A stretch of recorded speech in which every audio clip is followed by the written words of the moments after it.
ഭയങ്കര ബുദ്ധിയായിരിക്കും. അപ്പോൾ ഈ വലതുവശത്തെ കള്ളൻ എന്ന് പറയുന്ന ഈ സിനിമയിലും നായകന് ഈ അതിബുദ്ധി ഉണ്ടോ? ഇതൊരു സിനിമയാണ് ആക്ച്വലി. ഇതിൻ്റെ കഥ കേൾക്കുമ്പോൾ നമുക്ക് ഇഷ്ടപ്പെടുന്നതിൽ എന്തെങ്കിലും ഒരു എലമെൻ്റ് ഉണ്ടാകും. ഒരു ആ രീതിയിൽ ആൾക്കാർക്ക് കാണാവുന്നൊരു സിനിമ, ചെറിയൊരു ത്രില്ലുണ്ട്, ഒരു ക്രൈമുണ്ട്, അങ്ങനെ എൻഗേജ് ചെയ്യിക്കുന്നൊരു സിനിമ. പിന്നെ ജിത്തുവിൻ്റെ ഒരു സിനിമ എന്ന് നമ്മൾ ആദ്യം പ്രയോറിറ്റി ഇടുന്നതാണ്. പിന്നെ നമ്മൾ സിനിമ ചെയ്തൊരു വലിയ രണ്ട് ക്യാരക്ടേഴ്സുണ്ട്, രണ്ട് ഈഗോ ക്ലാഷസ് ഉണ്ട്. ഒരു ജിത്തു സിനിമ ചെയ്യാമെന്ന് മാത്രമേ ഉള്ളൂ. പിന്നെ ഇതിലൊരു നായകൻ്റെ പറഞ്ഞ മേഖലയെ പറ്റിയൊന്നും നമുക്ക് ആലോചിക്കാൻ സമയമില്ല. നമുക്കത് എക്സിക്യൂട്ട് ചെയ്യാമെന്ന് മാത്രമേ. ഉത്തരം കറക്റ്റ് അല്ലേ? ഈശ്വരനോടാണ് ചോദ്യം. ഇവിടെ ആൻ്റണി ഒരു ക്രൂക്കഡ് ക്യാരക്ടറാണ്. ഫസ്റ്റ് ഹാഫിലുള്ള ആൻ്റണി അല്ല സെക്കൻഡ് ഹാഫിലുള്ളത്. അപ്പോൾ ആ ഒരു ക്യാരക്ടർ ഷിഫ്റ്റിനെ എങ്ങനെയാണ് അഡാപ്റ്റ് ചെയ്തത്?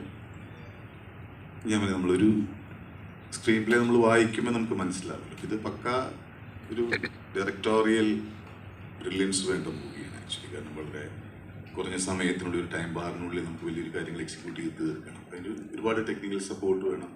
നമ്മൾ അഭിനയിച്ചുകൊണ്ട് മാത്രമായില്ല, ഇപ്പോൾ എല്ലാം ഒരു ടീം വർക്കാണ്. അപ്പോൾ ആ ടീം വർക്കിൽ നമ്മളിന്ന് ചെയ്തു.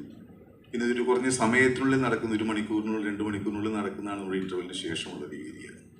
അപ്പോൾ അത് എത്രത്തോളം ബ്രില്യൻ്റ് ആക്കാൻ പറ്റുന്ന രീതിയിൽ ഞങ്ങൾ ഡിസ്കഷനും കാര്യങ്ങളും മാക്സിമം ചെയ്യാന്നല്ലാതെ എനിക്ക് കഥയ്ക്കപ്പുറമോ അല്ലാത്ത രീതിയിലോ എനിക്കൊന്നും ചെയ്യാൻ സാധിക്കുന്നില്ല.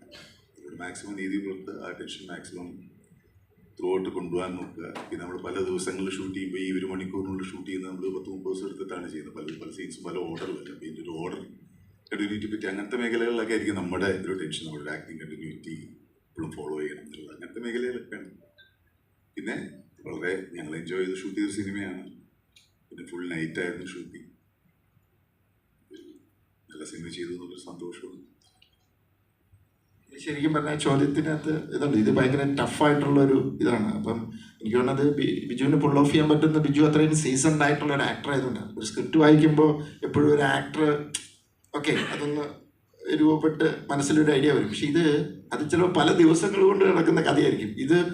ഇതിനകത്ത് പ്രശ്നം വെച്ചാൽ 1-2 മണിക്കൂറിൻ്റെ കണ്ടിന്യൂറ്റി. ഇത് 40 ദിവസം കൊണ്ടാണ് ഷൂട്ട് ചെയ്യുന്നത്, അല്ല 30 ദിവസം കൊണ്ടാണ് ഷൂട്ട് ചെയ്യുന്നത്. അപ്പോൾ ആ കണ്ടിന്യൂ അത് ഓർഡറിലും ആയിരിക്കില്ല. അപ്പോൾ അങ്ങനെ വരുമ്പോൾ അതൊരു ആക്ടറിന് അത് ഓട്ടോമാറ്റിക്കലി അവർ ആ ക്യാരക്ടറിനെ അത് അവരുടെ കഴിവാണത്. അത് ഇൻബോൺ കഴിവാണ്. അതുകൊണ്ടാണ് ഈസ് ആൻ ആക്ടർ. മനസ്സിലായി? അത് ഓട്ടോമാറ്റിക്കലി വരും. അത് എക്സ്പ്ലെയിൻ ചെയ്യാൻ ചോദിച്ചു കഴിഞ്ഞാൽ ഇറ്റ്സ് വെരി ഡിഫിക്കൽട്ട്. അത് ഇൻബോൺ ആയിട്ട് ഉള്ളതാണത്. സാറിനോടാണ്. നമ്മുടെ ഈ സിനിമയിൽ ഇൻവെസ്റ്റിഗേഷൻ കാര്യങ്ങളൊക്കെ എന്ന് പറഞ്ഞാൽ ശരിക്കും പ്രെഡിക്റ്റബിൾ ആണെന്ന് പറയുന്നുണ്ട്. അപ്പോൾ സാർ മുമ്പ് പറയുകയുണ്ടായി ഇതിനകത്ത് ട്വിസ്റ്റും അങ്ങനെയുള്ള കാര്യങ്ങൾ ഈ സിനിമയിൽ അധികം ഇല്ലെന്ന്. അപ്പോൾ ഇന്നത്തെ കാലത്ത് ശരിക്കും പറഞ്ഞാൽ പ്രേക്ഷകർ സിനിമയേക്കാൾ ബുദ്ധിമാന്മാരാണ്. അങ്ങനെയുള്ളൊരു കാലത്ത് ഇത്രയും നിസ്സാരമായിട്ടുള്ള ട്വിസ്റ്റും ക്ലൂവും വെച്ച് സിനിമ ചെയ്തത് സാറിനൊരു റിസ്ക് ആയിട്ട് തോന്നിയിട്ടുണ്ടോ? അല്ല, ആ റിസ്ക് എടുക്കുക എന്നുള്ളതല്ലേ ഒരു ഫിലിം മേക്കറിൻ്റെ ഇത്. ഞാനിതിനെ പേടിച്ചോടുന്നത്. ശരിക്കും അതൊരു റിസ്ക് അല്ലായിരുന്നു ഈ ഒരു? അതെ, തീർച്ചയായിട്ടും. പക്ഷേ എന്നെ സംബന്ധിച്ചിടത്തോളം എനിക്കൊരു റിസ്ക്കും അതിനേക്കാളേറെ ഭയങ്കര ഇൻട്രസ്റ്റിംഗ് ആയിട്ട് തോന്നിയെന്ന് വെച്ച് കഴിഞ്ഞാൽ ഒരു ത്രില്ലർ. ഒന്നാമത് എന്നറിയോ, ഞാനായിട്ടെന്നല്ല, എൻ്റെ സിനിമകളിൽ കുറച്ച് ഞാൻ പണി മേടിച്ചതാണ്.